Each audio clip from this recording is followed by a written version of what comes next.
This is the go-home show. Oh, nope, we got it. This is the go-home show for Elimination Chamber, which means it's the last chance for WWE to tighten the screws and make tomorrow or tonight's Elimination Chamber feel inevitable. Instead, this episode felt like a show built on emergency stitching.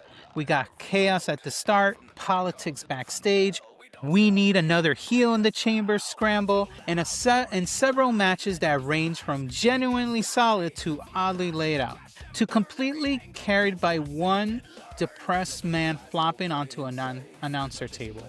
And by the time it ended, you can feel the grading curve already warming up, because this show had moments that worked, but it also had decisions that felt rushed, half-measured, a little too dependent on, well, tomorrow will make it make sense. So let's get to it. Let's get to this very slow, non-energetic SmackDown. Welcome back to the T-Drop Strong Brew. No soft behavior. This is the final SmackDown before Elimination Chamber in Chicago. And the go-home show always gets judged differently. They get graded on a curve. The question is simple. Did this episode make me need tomorrow? Or did it feel like a bunch of people running around trying to cover holes? Let's break it down, and I'm not pulling punches as far as I can tell. Coming into the night, the ingredients were there. Two big draws was another women's tag title match between Rhea Ripley and Io Sky defending against Nia Jax and Lash Legend. After their last match that they had ended in a big brawl, that promised something more definite tonight. We had Uncle Howdy versus Solo Sikoa, with Howdy promising to come alone, and Solo's entire story at this point should be about how badly he struggles without the group's safety net. We had Jordynne Grace versus Candice LeRae, which basically guaranteed depressed Johnny Gargano would be on the announce desk like a prop from a sad indie film. We had Oba Femi squashing The Miz, which is always a morally correct decision. We had U.S. champion Carmelo Hayes potentially bringing the open challenge back, and we had the men's chamber lineup hovering over the whole show. 5 faces, starting at the lone heel in this match, which is Trick Williams, until Jey Uso's situation immediately threatened to blow that ratio up. So the night had direction. Now let's talk about the execution. We open with chaos. Jey Uso is being loaded into an ambulance, and Jacob Fatu is yelling at Nick Aldis to find out who attacked him. And right away, the problem is obvious. And I didn't even need to see that until I knew about who was around him. It was obvious. If you know, you know. It's Jacob. Jacob, guys, come on. Catch up. Aldis still hasn't figured out who attacked Fatu weeks ago, so expecting him to magically solve this one in 5 minutes feels like a wishful thinking. Meanwhile, Cody Rhodes speaks with Aldis, then Trick Williams walks over for no real reason, other than we need Trick in the camera shot. Javon Evans objects to Trick's attitude. Aldis tries to keep order, and then we shift to the ring where WWE champion, undisputed champion, Drew McIntyre walks through the crowd and denies doing anything to Jey. I believe him. Drew does what Drew has been doing, whining, posturing, and acting insulted that anyone would question him. While his entire title reign is starting to feel like it's built on escape routes. Anyway, all this comes out and tells Drew he's tried to play nice, but the entire locker room wants to tear him apart, and he's tempted to let them. Cody comes out with a microphone and wants to fight, but Drew refuses, of course, and starts powdering out through the crowd. Again, like the champion is allergic to consequences. But Cody calls Drew out for a title reign, spent running, which is actually the strongest line on the whole opening, because it puts simple label on Drew's whole vibe right now. Then Randy Orton comes out with his own microphone, and now we're fully trapped inside this classic go-home formula. 1 segment, 5 entrances, everybody has a mic, nobody gets to finish a thought. Randy says he feels bad for Jey, but his focus is winning tomorrow and whipping Drew's ass at WrestleMania. Then Trick's music hits, still over, still loud, and Trick calls himself the hottest thing in the business. Javon Evans, though, interrupts him, literally smacking him on the back of the head on the way to the ring, and says he has history with Trick and he's chasing Randy's record as the youngest champion. Then LA Knight enters to a monster pop and declares that in 24 hours, everyone belongs to him. And then Trick interrupts Knight's catchphrase. Knight uses "whoop that Trick" to initiate a brawl. But Trick's punches look weak in that moment, and that matters because it didn't seem believable, obviously. Because in a go-home show, you can't look fake and expect the audiences to believe tomorrow matters. So Cody, Javon, Evans, and Randy stay in the ring, and then Randy out of nowhere hits Javon with an RKO, clearing space for another Cody Orton stare down that honestly feels forced. It honestly feels forced. But we get what we get from this. We move on to the next one, and this opening had the energy at first, but once it became clear we were getting the revolving door segment, it lost its momentum fast. So anyway, we move on to the backstage segment. Backstage says Jay's chamber spot is in question because the 5 faces is a bad ratio for a chamber match anyway. Or not 5. Yeah, 5.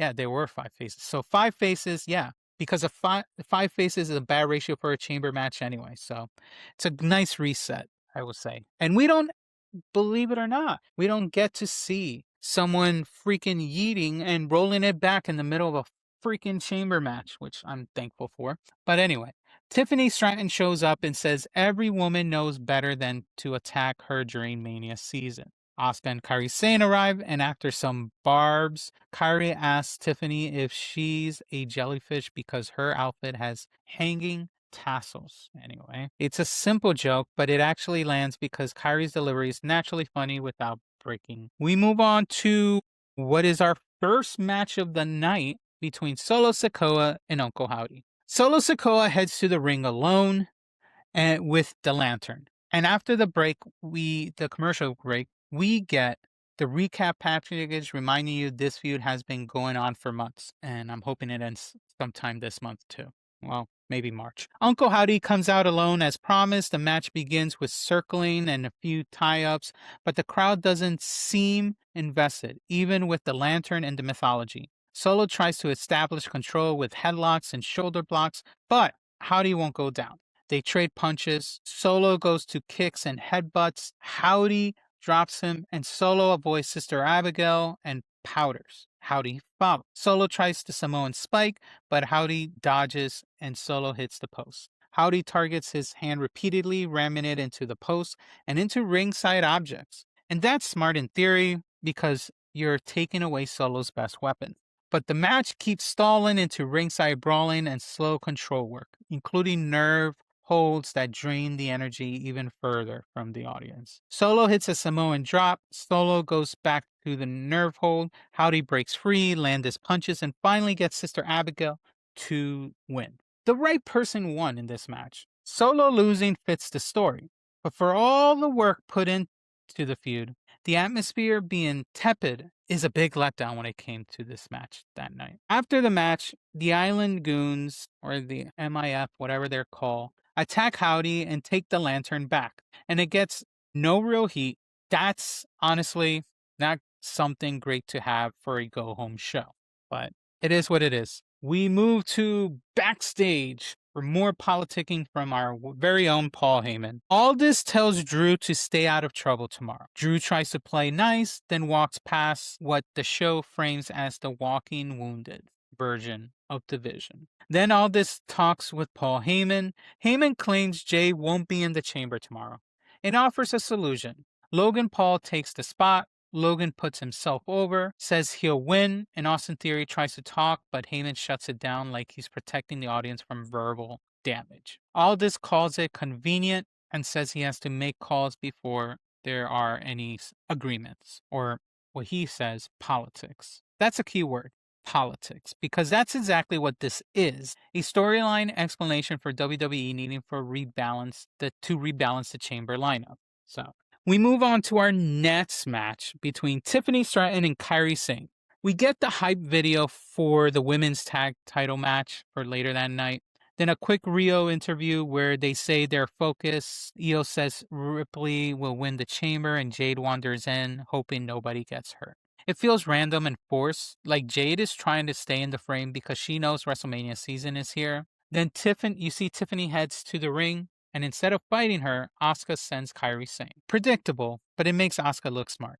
The match has bright spots. Kairi starts fast. Tiffany uses athletic offense. Asuka distracting helps Kairi take over, but it's also overbooked and has dodgy moments, including an awkward apron where Kairi tries to counter a suplex into a DDT and it turns into a messy landing. Still, though, Kairi keeps pushing through. Tiffany hits her sequences, and Tiffany wins with the Finley roll into a prettiest moonsault ever. The summary is simple, not clean and not even elegant, but a right finish for a continuing rise of Tiffany Stratton. Now, after this match, Heyman returns to Aldis, and Aldis reveals the decision made for the chamber. Logan Paul versus Jacob Fatu tonight. The winner of that match goes into the chamber. Heyman isn't happy about that decision, but Logan claims he can beat the Samoan werewolf. This is WWE showing you the hand. They need another heel in the freaking chamber. So the main event becomes a mechanism to fix what they messed up in the Elimination Chamber.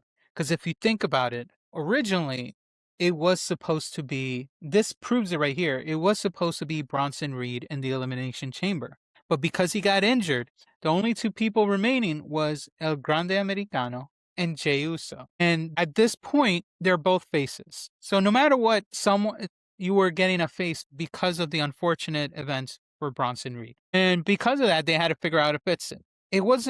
It's unfortunate for WWE because they had no choice to do this. But it is what it is. And we move on and we'll hope to see what comes up next for that match. Now, we get an Oba Femi and Miz segment, or just a squash segment. Miz does exactly what the Miz does best. He tries to talk his way out of this situation. He frames it as a misunderstanding, calls it a teaching moment, claims he wants to mentor Oba, even says he wants to be Oba's Undertaker. Oba calmly destroys the entire premise, tells Miz he sees something similar, but to him, he looks like a dead man as well.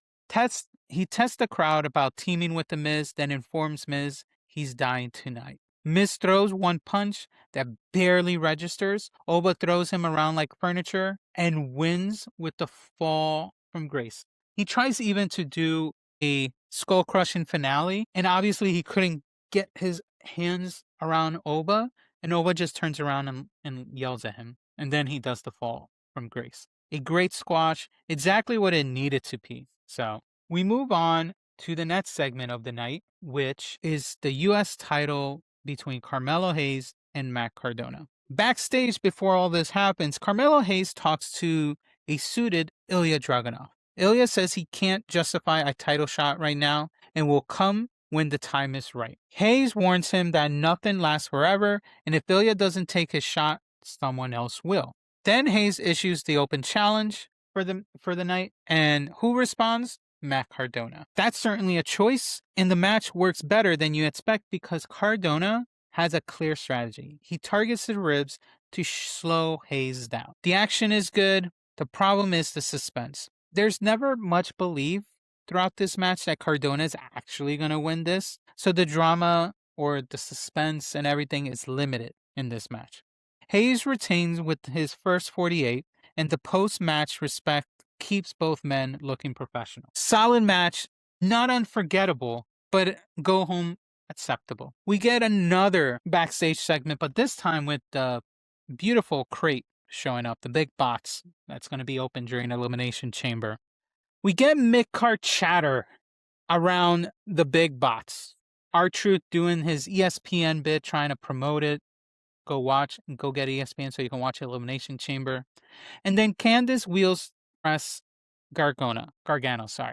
He wheels to press Gargano around on an equipped crate like a haunted IKEA display. Johnny half rolls onto the apron and flops down the press. And it legitimately gets a laugh. Jordynne Grace versus Candice LeRae happens and the crowd barely reacts. The layout is odd. Candice gets a lot of offense and the match never catches fire. Grace wins with a bridging Pumpfadal German, but the commentary is fair. Grace needs to pick a finisher and commit. The press Johnny is the highlight, and that's not compliments to the match at all. We shouldn't be having a guy laying down taking over the attention of the match. But anyway, we move backstage. Cody talks to Fatu and hopes it's Fatu in the chamber. Then Sami Zayn enters the area. Sami asks how Jay is. Fatu says it doesn't look good. And Sami paranoia rises. Sami says he knows he didn't do it, but he isn't sure about Fatu doing it. Fatu warns Sami to be careful, and Sami pushes him with a "or what?" Fatu flips it around and says Drew was trying to help Sami in their match, meaning Sami needs to stop acting like he was screwed.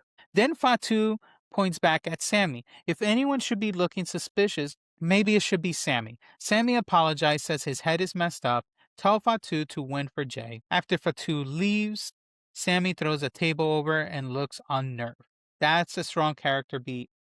It's not Sami being sad, but it's something of him being unraveled. We get women's tag team action. Nia Jax and Lash Legend come out with tag team music, finally, which is an improvement. And then Io Sky and Rhea Ripley enter with a special introductions. The match has strong energy early because Io and Rhea are fast and intense, while Nia and Lash bring size and physical power. The heels swing the champions into the barricade heading into a commercial break, which gives them heat. But Lash connective tissue is still a problem. You can feel the awkward positioning, the timing issues, and the places where the match has to wait to get to the next beat. Rhea's stretch against Nia is the best part. The chops, the missile dropkick, the near fall powerbomb, the cannonball senton to the floor. This is where the match feels big. Also does her job. She injects pace, sharpness, and urgency, even when things got sloppy. In the closing chaos, though, Io hits an over the moonsault. Nia saves it. Nia hits the Annihilator, and Ripley tries to clean up the mess, but Leah catches her with the Lash extension. And we get new champions out of that. It was time for Io and Rio to drop the belts, and Lash needs seasoning. Giving her reps in big matches is one way to force that improvement. But Lash has to build the connective tissue fast because spamming taunts is not the same thing as flowing through a match. Still, the results makes strategic sense. And if it keeps Nia away from the singles title picture longer, I'm not complaining. We move on to the main event between Fatu and Logan to get the last remaining spot in the Elimination Chamber. But before that, we get the hype video made by Punk for the Elimination Chamber. And then after that, we get a small segment of Randy and Aleister Black teasing a future issue. And then Logan Paul comes out with the sad remnants of the Vision because the original group is injured and we're left with Logan and another attempt to make Theory matter. Jacob Fatu enters and the match begins with Theory interfering immediately. Fatu is a physical and intense clothesline, sentons, avalanche spots, headbutts, and dive. Logan has a strong stretch than he should, hitting the zigzag, the blockbuster, the lion salt, and getting believable near falls. The masked goon shows up and he gets unmasked as a nobody. No one can recognize who he is. Logan Paul was able to get him and unmask him. And the reveal lands flat because there is honestly no payoff at this moment because we don't know who he is. Then the finish. Drew McIntyre clocks Fatu with the belt when no one's looking, and Logan steals the win with a roll-up. And Logan is in the Elimination Chamber. And yes, the Chamber needed another heel. But you can't keep doing Fatu losing because nonsense for the long run. Because it's going to eventually damage the aura you're trying to build for Jacob Fatu. The show ends, though, with Logan celebrating and Drew slipping away through the crowd again. Now, this episode definitely benefited from a grading curve. There were a couple of good matches. Hayes versus Cardona was perfectly acceptable, and the women's tag title match was probably somewhat of the standout of the night. The main event had drama and did what WWE needed. It fits the heel to face ratio for the Chamber that was caused during Monday Night Raw. But the downside was the rush decision making. It almost felt like a half measure across the night. We opened with chaos and immediately settled into the revolving door promo segment. We got the usual amount of recaps and hype videos. We had oddly laid out matches, and Grave versus LeRae stood out in the worst way. Saved only by a depressed Johnny Gargano being unintentionally hilarious. Tiffany versus Kairi felt like filler with awkward moments, and Jade wandering around backstage trying to remain relevant champion felt forced almost every time. This was a steep fall compared to the last couple weeks, but the Elimination Chamber is the next real test because go home shows can get away with setup. Elimination Chamber has to deliver the payoff. So that's the tea drop. Strong brew, no soft behavior. Let me know your thoughts of this week's Monday Night Raw. Let me know your thoughts of this week's Friday Night SmackDown, and I will see you on the next video.